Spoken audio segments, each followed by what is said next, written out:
Hello, my name is Russell Myers, independent for U.S. President for 2024.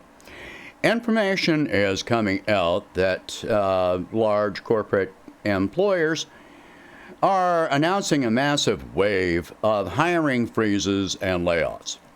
Some employers are rescinding job offers, which have already been extended to potential employees. Along with this, we can logically expect to see hours reduced, wage increases halted, and benefits cut. I'll state up front that this will impact me personally, as there has been a slowdown in contracts for travel nurses. With the slowdown, there is a concurrent reduction in compensation, lower pay. I know I will find work depending on what I'm willing to do and how far I'm willing to travel. Other people are not as fortunate. They are bound by their skill set, experience, their family situation, other obligations, or even their health. This is a genuine concern for me. Many of these factors are not going to show up in the employment numbers. In some cases, an employee may still be technically employed, but not scheduled for enough hours to support themselves. Or they may be employed and not be scheduled for any hours at all. I've been in that situation, so I can understand it. The reason for these layoffs is that consumers are not spending as much. Or, to be clear, they are spending, but they're spending more on necessities because of inflation. Spending has slowed considerably on vehicle sales, real estate, clothing, entertainment, restaurants, and non-essential services. I understand business is business, and companies are not going to sacrifice their profits to maintain or expand their labor pool when it will only serve to reduce their profit margin. They are there to make money. However, workers also need to make money for reasons far more pressing than expanding an already bloated bank account. Workers need their money, their wages, for sheer survival, to keep a roof over their heads, feed themselves and their families, make their car payments, keep their electricity, phone, and water on, buy their much needed and generally highly overpriced medications, etc. For many years, I have been hearing people of certain ideologies call for a smaller government. I disagree. I believe what we need is a tectonic shift in where government funds are spent and in what sectors the government employs people. I think we need to reduce defense spending, reduce government contracts, and instead employ more people directly. Government contracts with corporate employers really only serves to reduce what we get out of our government spending, our tax dollars, your tax dollars, and acts as a subsidy to stockholder dividends. I want you to think about something. When the economy declines, where do people, including businesses, turn for help? The government. Yet when corporations have been given tax breaks or subsidies intended to maintain employment, what do they do with those additional funds? We saw this clearly in 2020. One example is the airline industry, who received a $25 billion subsidy to keep workers employed. 2 or 3 months later, they laid off over 100,000 workers anyway. In many cases, they have used the additional funding to buy back their own stocks while continuing to let wages stagnate or even lay workers off. Let me ask you this. Who does not lay workers off because of a concern for profits. That would be the government. Even when the economy goes into severe recession, if a worker has a government job, they will remain employed and continue getting paid.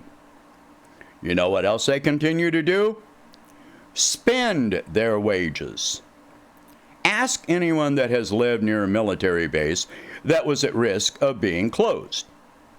I grew up in San Antonio, Texas, during a time when there was discussion of closing military bases there.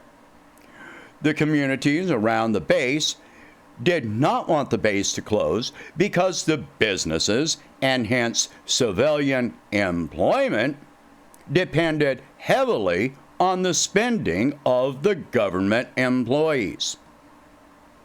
The fact is, I want to expand the government workforce. Imagine what it would look like if we reopened hospitals in rural areas that were closed because they were not profitable enough. Even open new hospitals where there was no hospital previously. All the workers would be government employees with stable incomes and no risk of closing.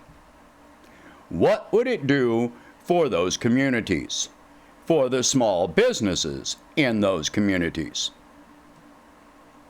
We can do the same thing with schools, infrastructure, social services like mental health counseling, elderly care, child care, and drug rehabilitation. These are all social services which are sorely lacking but badly needed, especially in low-income and rural communities. Expand and improve high-speed internet services, beginning with rural and low-income areas. We could make high-speed internet a public service free to all users. There is no reason that this could not happen. This would revitalize those areas and stabilize the economy. This would not only help the workers and local businesses, but the municipalities and states as well. Tax revenue would increase, which could be spent on schools, teachers' pay, and public projects like roads, water, and sewer services. This would lead to more jobs, more income, more consumer spending, and more tax revenue in a cycle. What you should note is that none of this concentrates all of the jobs created into overcrowded metropolitan areas. This would strongly benefit regions that have correctly long felt ignored by the federal government. What I am suggesting is not some authoritarian regime of top-down government control. These projects would be carefully constructed in conjunction with local communities. Avenues for worker and public discourse would be made mandatory, such as websites and town hall meetings. These projects would be integral parts of the communities which they would serve. The workers would be residents of those communities as much as possible, including the administrators. The administrators would be accountable to higher government offices. If a concern were not adequately addressed by local administrators, the public would have recourse to take these issues above the local level. I have previously detailed where I would have a national system created for public input, such as conducting a referendum on important issues. I have also detailed where I propose more direct public interaction with elected officials. No, I am not in favor of smaller government. Smaller government means fewer jobs, lower wages, less consumer spending, lower production, fewer vital services, and less tax revenue, needed to fund these programs. This leads to feelings of frustration, isolation, abandonment, helplessness, and hopelessness.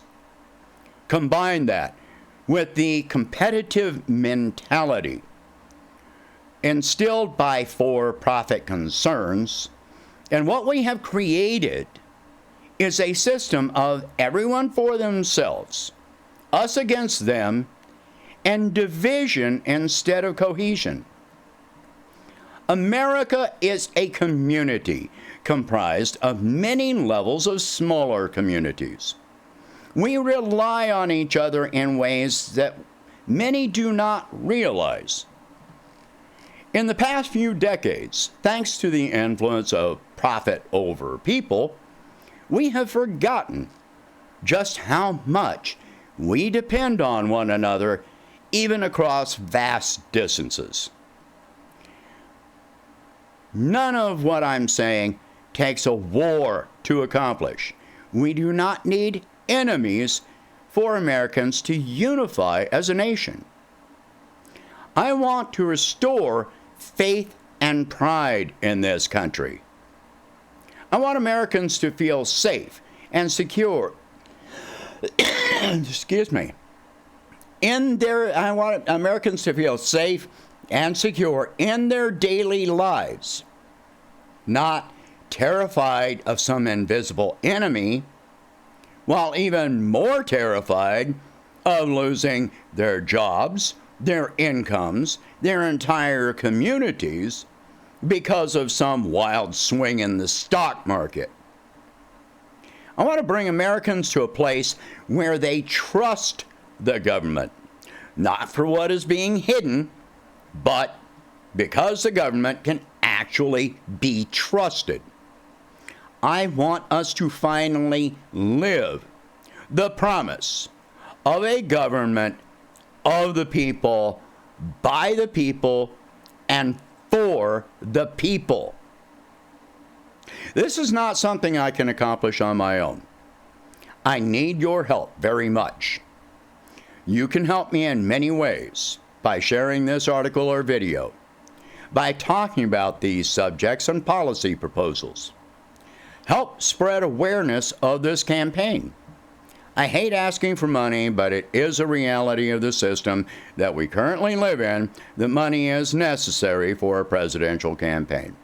So, if you can afford it, please donate whatever you can to help expand this campaign. Thank you for watching. Have a good day.